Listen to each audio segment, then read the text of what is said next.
This episode of Super Pulp Science is brought to you by Chasing Artwork Art Book number 5, just released at chasingartwork.com, where you can find it and other books bundled together.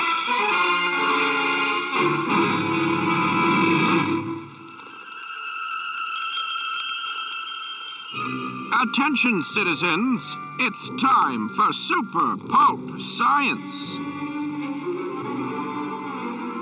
This is Super Pulp Science, where we talk about how genre gets made.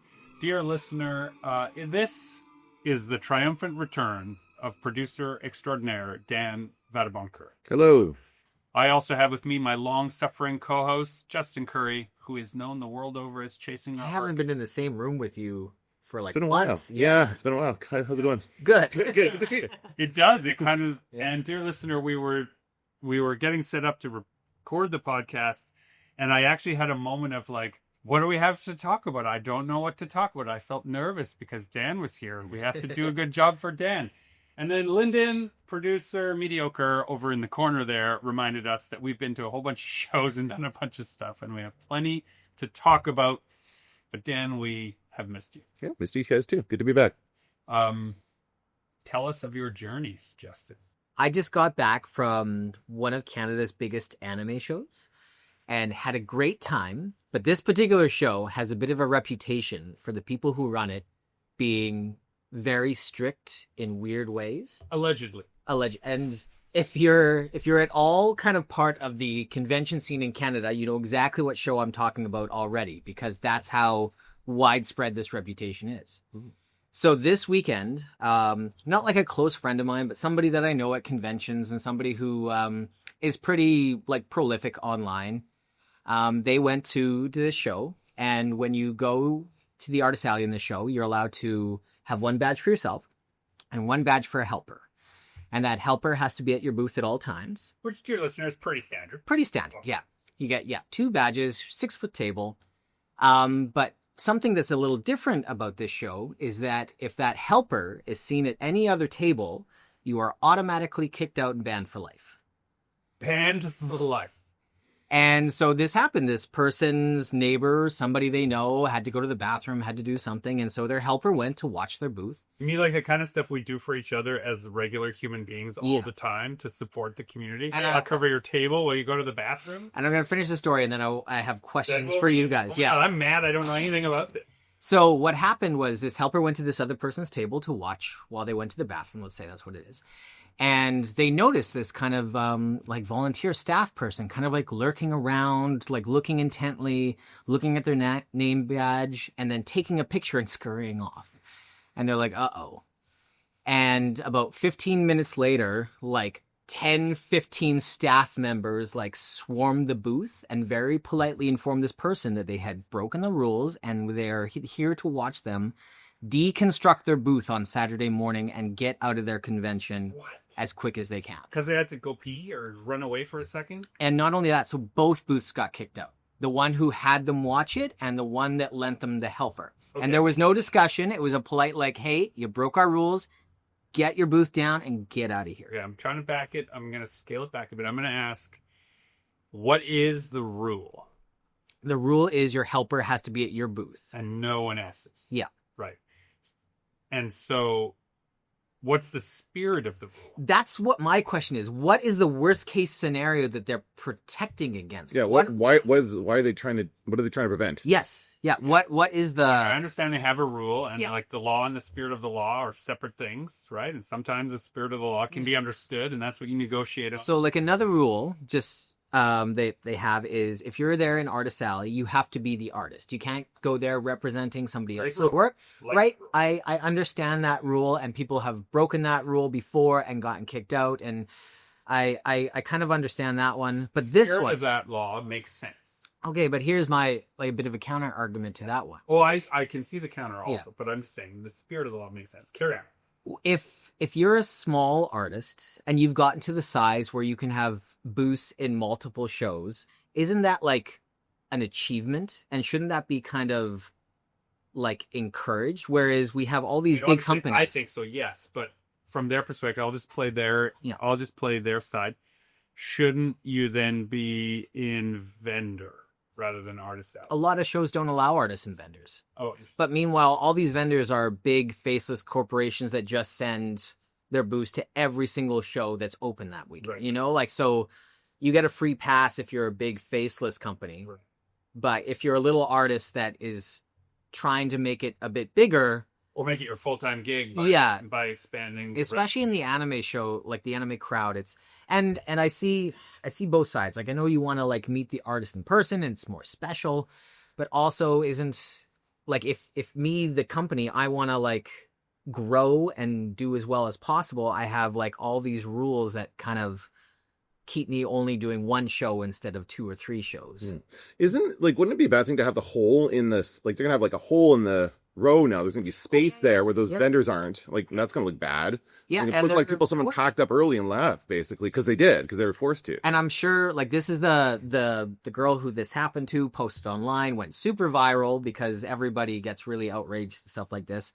And I'm sure this is not the only one that happened. I'm sure there was other instances of people getting kicked out because, again, this show has weirdly crazy rules that are very strictly enforced. I think I now know the theme of this episode. We can discuss the difference between the reputation of a show and how it actually is when you're at it. And okay, so on top of that, I was at a show that also has a reputation, and we can discuss that after. So yes, let's carry on. So this show is run by 2 kind of groups: the group that runs the Artist Alley and the group that runs the vendors. And the vendors has recently been taken over by new people or whatever, and it just feels like a normal show. There's nothing different than I noticed than like all the other shows that I do throughout the year. The vendors people treat you like professionals. It's pretty straightforward. Like there's no craziness, but man, the Artist Alley, everybody's like scared. Everybody's terrified to do the wrong thing. And yeah, it's a weird scene that has a lot of extra stress that I don't see at a lot of other conventions. What is the benefit? If you were to give them the benefit of the doubt, what is the benefit to all that dysfunction? Like, can you see some underlying reason? They are the biggest anime show in Canada, and I think they know it, and so they get to be gods for a weekend. And it's the same people who've run that one for a long time? Yes. A lot of the craziness seems to stem from the same core people that it's always stemmed from. Since I've heard about this show back in like the 2010s, 2011, 2012, I started hearing these stories, and they haven't stopped. What happened? This guy just backed out of a deal on me. There's one thing I hate, it's a man without integrity. Peter Quill, people call me Star-Lord. So I did 2 back-to-back shows, 2 science fiction and gaming related. One was Keycon in Winnipeg, and one was PrairieCon in Brandon.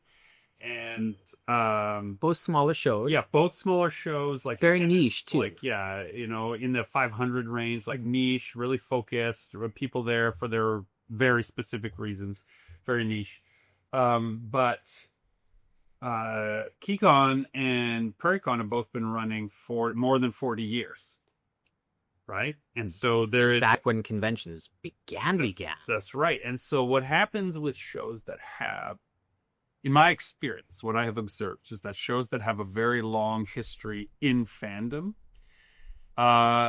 sometimes get embroiled in this notion of who is in charge of the fandom. Like, who is a guardian of the fandom? And there are various terms that I do not want to put in because that will flag me. But there are various terms related to these guardians of fandom. And usually whenever you put in the notion of a gatekeeper, it's not really for the benefit of anyone but the power and authority of a very small group. Dan, did you feel the call, the allure to become a dictator when you ran a convention? No. In fact, that's the whole reason I started a convention, is to get away from people like that, right?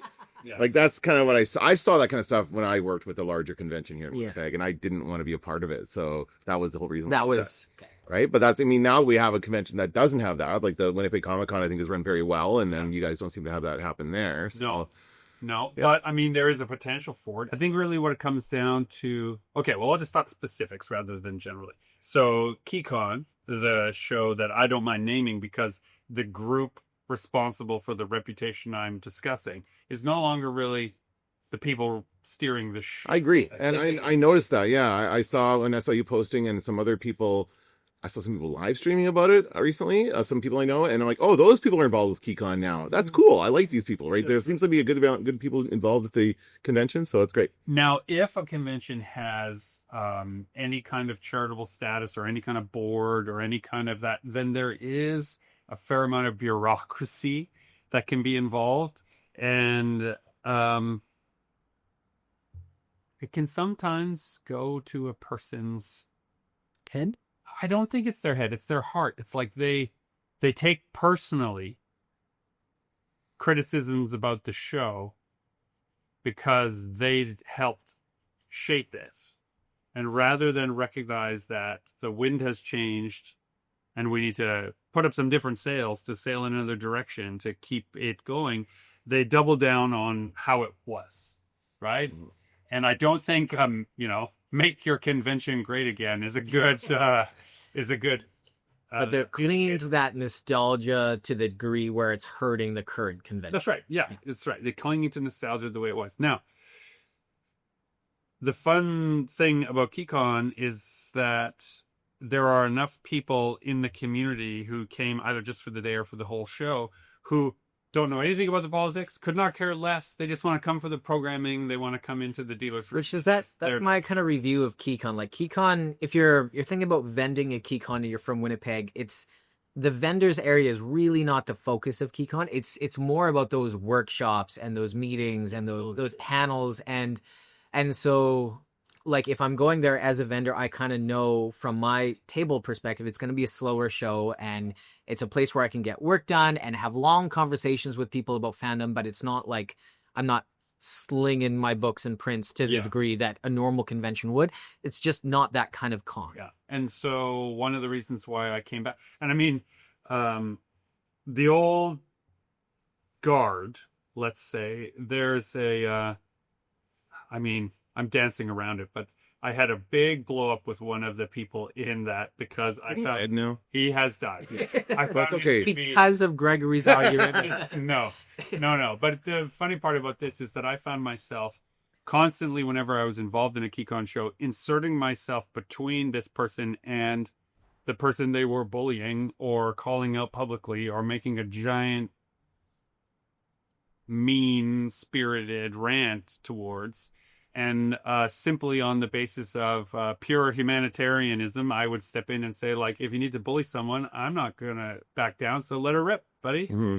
And that put me at odds with that group for a long time. And so, to the degree, like, the next year, I was invited as a guest, and, like, we knew each other, but, like, people knew that we knew each other, so I kept getting approached by people at Keycon, like, to double check that I wasn't bringing Gregory in any degree, shape, or form. Yeah, like, it was quite silly. Yeah. It was a whole bunch of people with unregulated power. Well, no, egos. It's like their feelings got hurt because someone wasn't afraid of them, and the power that they were wielding was really just to belittle people who were supposed to be there volunteering and helping. You know, I can't stand that. It was their Christmas. One time a year they get time a year. And now, I will say this. They run that show. And dear Keycon, if anyone is listening to this, we will happily let any representative Keycon come on and give their side of any of these stories on the show. These are all just my experiences with the show. They have a Senate committee that votes. They have a group of people that are going to be the con chair. That person's going to run the show. That person then needs the support of the people who've run it before. And if the people who ran it before aren't really interested in helping that person, they don't get the support they need. And so it becomes a bit of a popularity contest. And I also find that to be hurtful to the fandom. It's a weird amount of campaigning that goes behind running a show. Yeah. And I just found that to be a little bit problematic. And so I backed out of a whole bunch of Keycon related events for a number of years and made it well known that when that group is no longer in charge, I'll be happy to lend my support, my voice for the sake of the people who have the same nerd hearts as me coming together at the show. And then one day I got an obituary emailed to me from a burner email, legit. And And so it was someone on the inside just letting me know that maybe this was the time to return to Keycon. Okay. I also spent time at what they call the Dead Dog. So, dear listener, typical comic show, you come for the hours posted, you leave when it closes.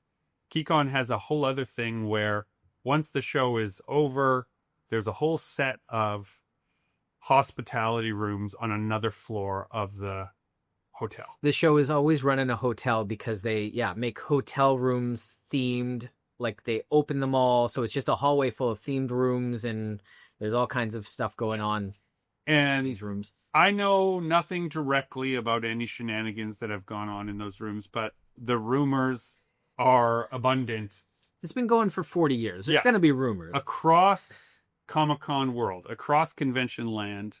Keycon does not have a good reputation for what happens in those suites. And so a lot of people avoid attending that show because they avoid the reputation.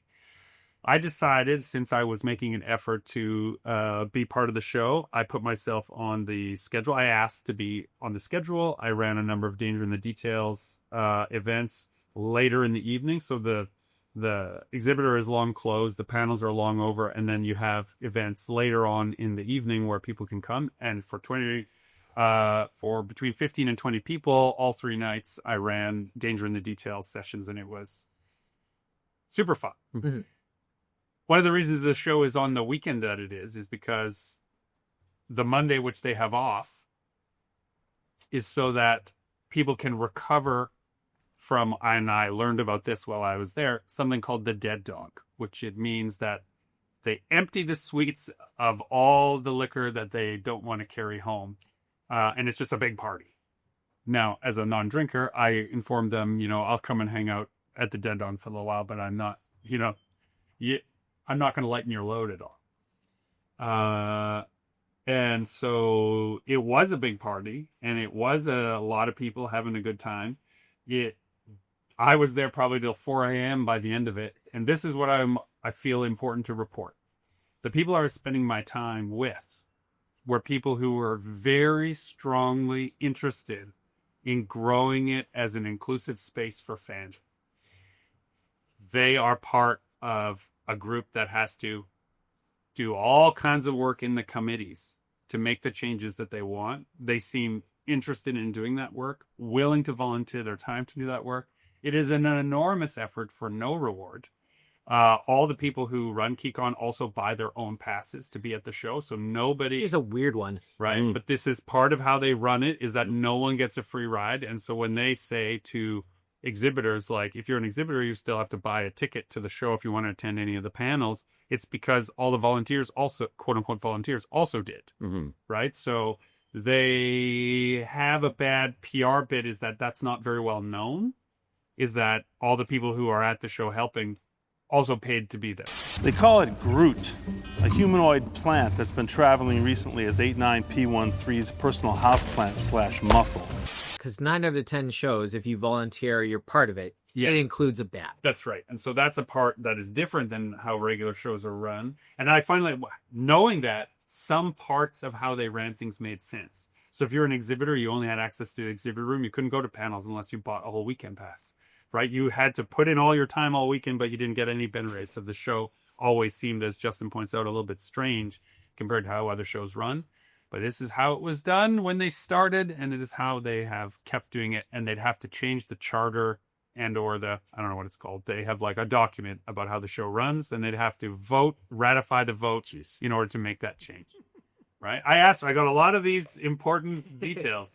And what I was most impressed with was the number of people who recognized that fandom has changed. Yeah. Fandom is not as insular as it was. The reasons why fandom had to be so insular is because the world is full of horrible bullies, right? And if you grew up in the 70s or 80s and you were into fandom, it was literally physically dangerous in a big city to be into that stuff. People would find you, beat you up, right? Or worse. And so I understood where they were coming from. But that core group, right, that was setting those reasons, I think the world has evolved out of the need for those This is why I asked about the law and the spirit of the law. The spirit of the law was for the safety and the fun of the people in the convention, is that they may keep it insular. But now that fandom is much wider, much broader, much more readily accepted and understood and loved, and I think there's room Right. to take down some of those walls, take down the barbed wire, maybe unlock some of the doors and say, hey, regular people who have Disney Plus, right? Maybe you could also come into the show. So, but I fail to see why in the anime show they threw you out if you covered someone's table while they went to the bathroom. I've always got the feeling that Keycon, people who went to Keycon were not interested in growing their fan base at all. They were just happy being the people that just kept coming back there every year. And they're okay that nobody else really came to it. But in the context of the Satanic Panic, that makes sense.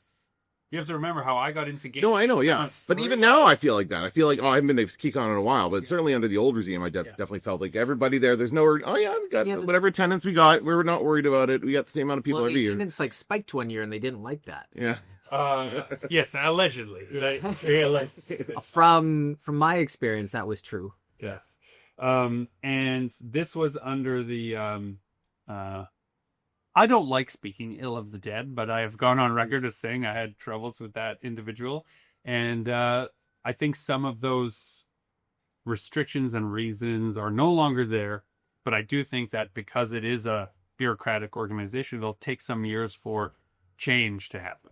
But there was enough young people. There's second generation Keycon people, right? Mm-hmm. People who have been going to Keycon their whole lives and their kids are now adults and they are also making change. We saw similarly changes like that in the folk festival, how it was started and how it was run in the city here in Winnipeg. So yeah, but I don't understand why I can't cover your table if you go to the bathroom. One benefit that sometimes happens here, and this is the case with that anime show, this is the case with Dan, your show FanQuest, where there's a show that has some toxic traits, and as a result, somebody gets involved with that show and then breaks off and starts their own show. Mm. So it almost some of these toxic shows actually spawn offspring shows, which someday overtake them. What we're describing is evolution. Yes.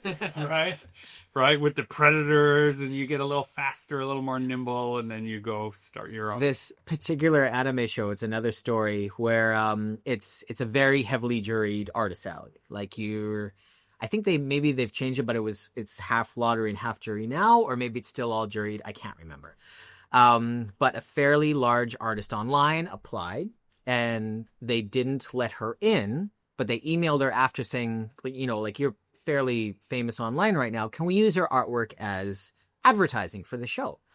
And this artist replied, absolutely. If you give me a table, I would for sure be happy to be part of your advertisement. Yeah. Great. And they're like, no, you still don't get a table, but we'd like to use your artwork. And so this person said, well, no, that doesn't seem fair. Yeah. Again, I don't know. This is secondhand stories. So the anime show replied back, okay, well, you're banned for life now. Oh, wow. And fine, we won't use your artwork, but you'll never come to our convention. And so this artist started her own anime convention. Oh my gosh. But why are people doing that to other people? Yeah. I don't understand. See, and I didn't part of these, I've heard stories like this, and I didn't quite fully believe them. And then I had some interactions with some of the people who run the Artist Alley at this anime convention. I believe them all now. I believe them all. It's as bad as it sounds. Well, and I think we know that rumors grow in the telling, right? Sure. The hot goss gets hotter the farther it travels. It never cools off. Hot goss doesn't cool off, right? It just gets hotter the more you tell it, right? And so what's true of the rumors, the piece of is much smaller than the size of the rumor. But sometimes when you meet the people who are the source, it's enough. Even if it was only 10% or 100th of the rumor, that's enough to not want to be involved anymore. So I guess my punchline here, or my takeaway, is Keycon in Winnipeg is a long-running show. It's a bulwark, one could say, of the science fiction and fantasy community here in Winnipeg. And so if I'm claiming or purporting to be a representative of that community who believes in it and supports it, to simply say, I had a bad experience and now I will never, ever again go back. Well, that's exactly the kind of behavior I don't like.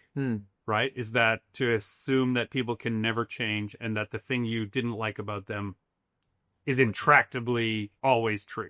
Yeah. And so instead I, reached out and they reached out to me and we had a great time. And I really actually found a lot of potential in that show. And I thought it was really great. feel like Keycon needs to, it's not a convention in my mind. It's like a meetup. It's like a conference. It almost falls into a different category than a convention. And I think that's kind of where, like, some people and vendors were a little disappointed in their weekends. And I think they came in there thinking it was like a normal convention. It's really not. Right.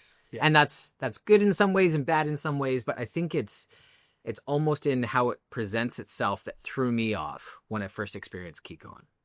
Yeah, it's not 100% sure. Well, if you had to, in 41 years, it's been almost a different person running it. Yeah. Every show, or a different figurehead running it, even if it's a behind the scenes group doing so there's always a learning curve. And then by the time you've learned the curve, this is just my outward experience, it seems like now you're replaced just when you could run a really great show. I also think they're going for a different type of show. Remember, what was the one that came through last year? That big one, was it last year or the year before? Keycon? Yeah, Pemicon. Pemicon, right? Which was a big deal, but didn't seem like it because people didn't realize what it was, I think. Well, again, they really, barrier to entry was quite high. Yes, it was quite high. It was expensive, but that's the kind of convention that Keycon is trying to be, which works in a larger market, right? So this would, if it was in Toronto or Vancouver, probably would have been much, much bigger. But because we just don't have as many people here, it just doesn't do as well, right? And for the sake of the dear listener, what we're talking about in difference in shows is these. Keycon and When Words Collide are similar, and there's another one called CanCon in Toronto. I haven't been to it myself, but I was talking about it this weekend with Chadwick Gimther, and they are shows where there are lots of essentially panels, but another way to think of it is like classroom events where writers and people of different skills, abilities, and experiences are sharing those experiences for a group of people for an hour at a time on a packed schedule. So you are floating around to listen to conversations and participate in conversations that you have interest in based on if you write, if you make, if you consume, if you just have an opinion, if there's all kinds of stuff in the speculative fiction world that is being discussed. It's almost like what academics call a colloquialism. Is that the right word? I gotta look it up now. Colloquial, something like that. Hold on. Colloquialism? No, that is the term, but there's a name for it in. It's colloquial in nature. Colloquial implant? Isn't that the hearing aid thing? Here you go.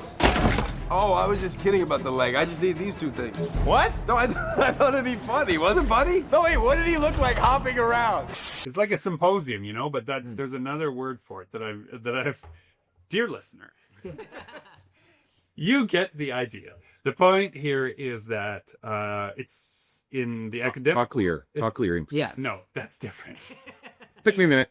That is so different. The notion being that in academia, you invite a whole bunch of people to present their papers, their works, their findings in a region, and then people who are also stakeholders in that area come in and share. And so they listen to the presentation, and then you have like a group discussion usually that can help grow the knowledge in the field, right? But if you're a vendor going there with dozens, like hundreds of books and hoping to move them all, you might be a little disappointed. You've come to the wrong place. Come to the wrong place. Yes. Yeah. How was Brandon?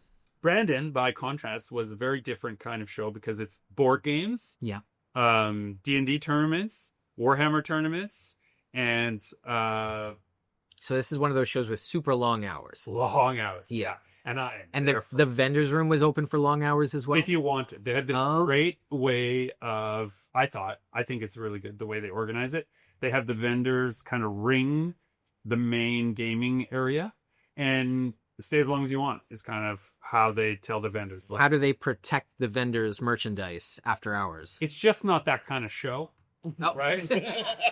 It's not the Honor. Yeah, there is a lot of honor there. They do have people who are volunteers who are looking at that. So if They- somebody kind of got out of the ring and went over the it'd be obvious if somebody was trying Yeah, to. right. And it's you're talking about a group of people that mostly know each other. Also, I mean, here's what happened. Some vendors who didn't want to keep the entire show hours, which ran till midnight some nights. Yeah, that's Right. a little much. Yeah, they of course at 8 o'clock or at 6 o'clock or at 4 o'clock at their own discretion would cover their tables and take whatever at the convention's suggestion, anything that qualified as actually valuable Mhm. with them.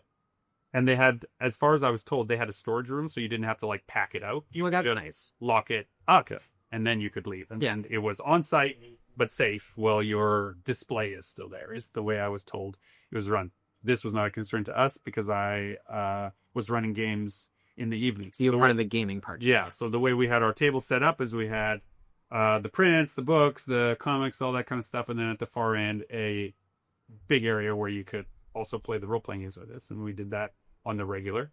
And for me, it was really fun because when it was busy, we could sling stuff, and when it was quiet, we would just put up a sign that said players wanted, and people would come over and we'd play games. So it didn't feel so much like a regular work weekend. It was more like a weekend where sitting around playing role-playing games nonstop was somewhat interrupted occasionally by, hey, will you sign my book or print for me? So that was a kind of a, Nice. yeah, it was good.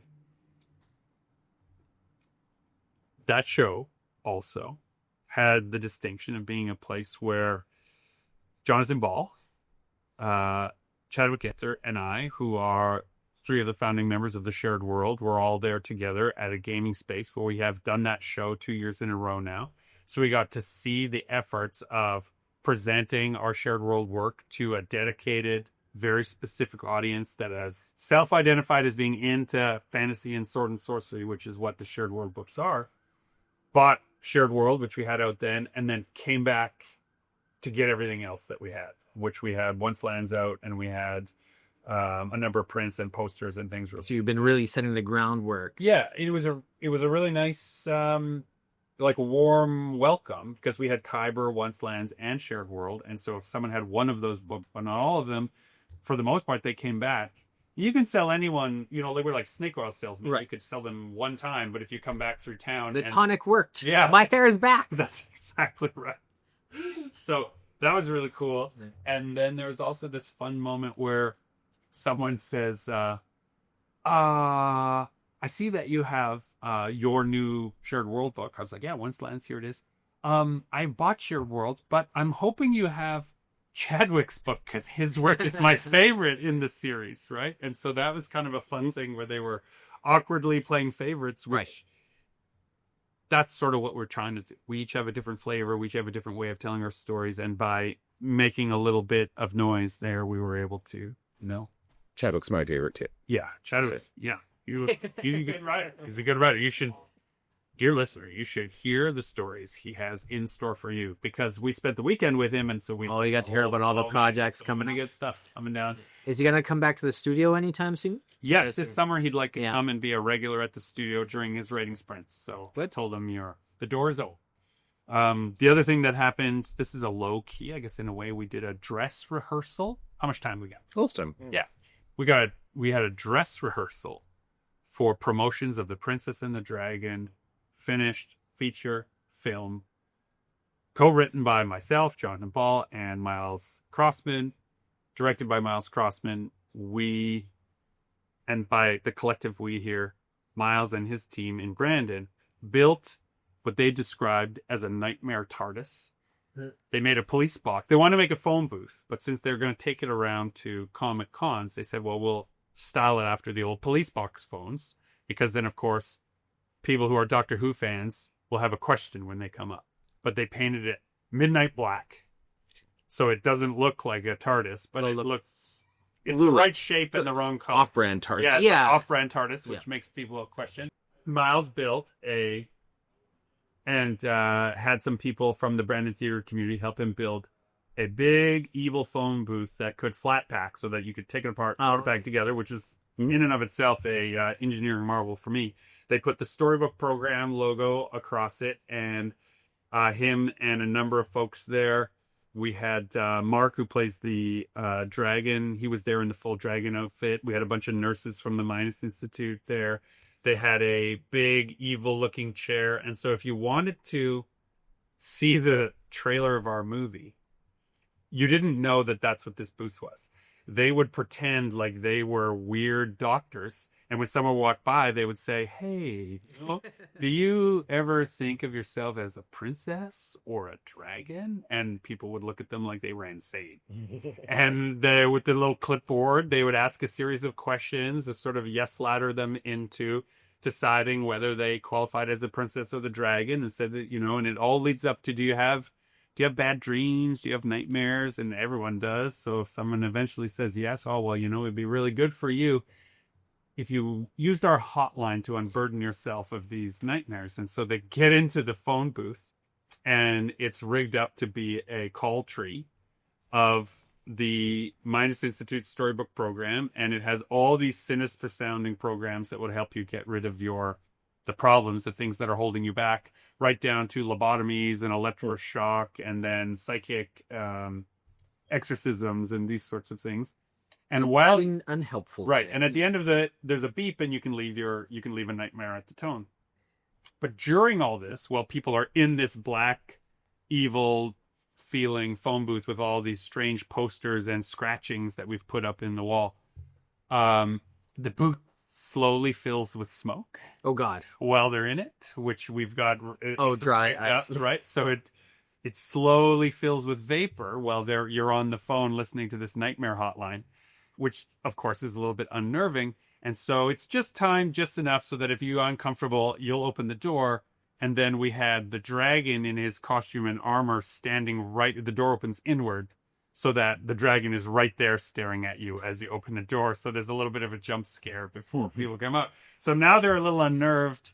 And it's at that moment where Dr. Zero would invite them to sit in the chair and put these goggles on, which the goggles were a stereoscopic. You could watch the trailer, but you couldn't not watch the trailer. You have to wrap it around your face, and then the trailer to the movie plays as kind of the final touch of his experience.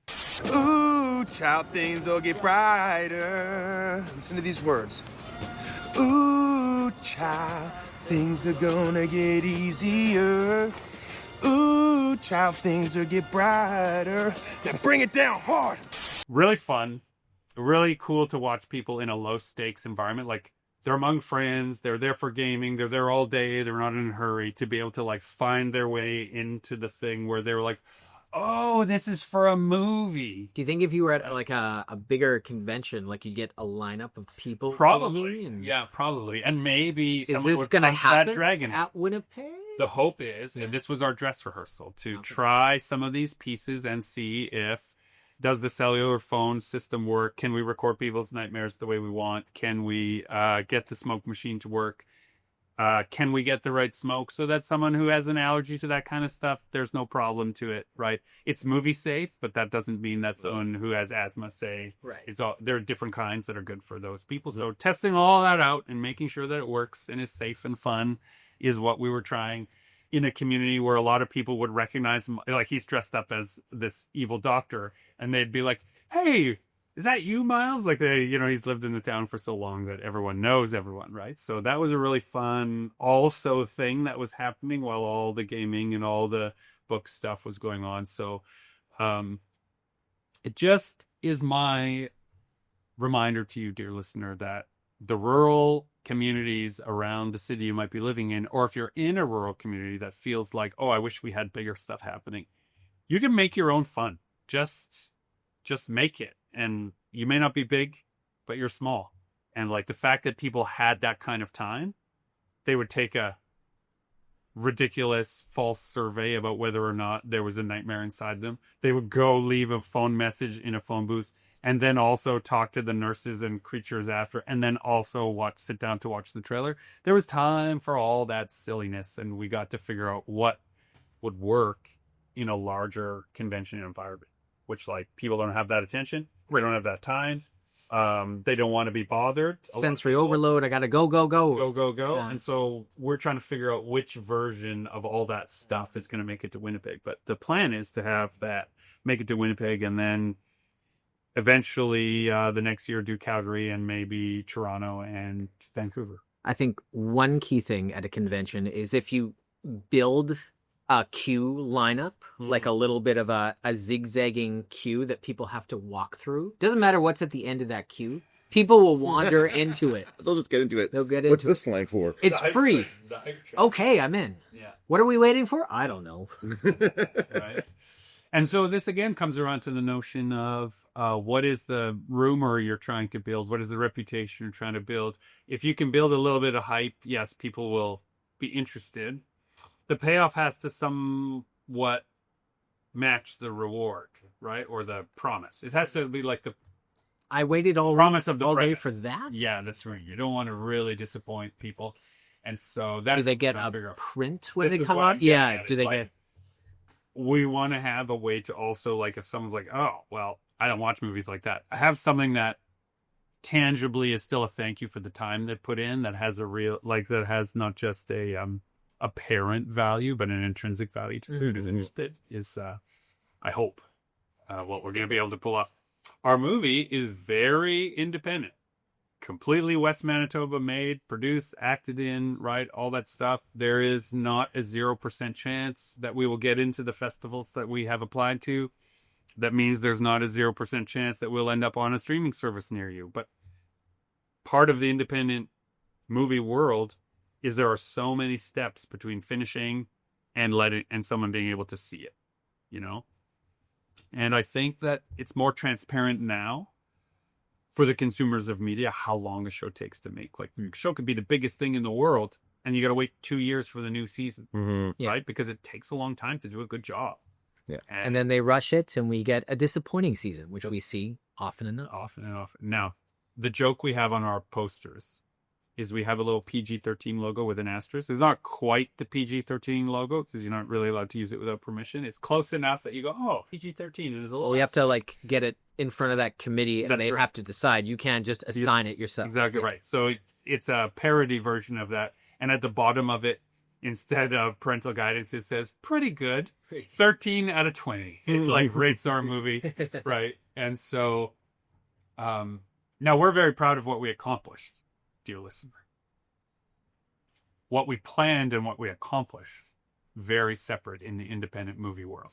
Right. So this has not dissuaded us to already begin talking about what we're doing next year in that space. And George McHale, I think somewhat inspired by our mania, has greenlit his own production of Night Terrors, his own independent film, which he has done an enormous amount of work getting prepared for.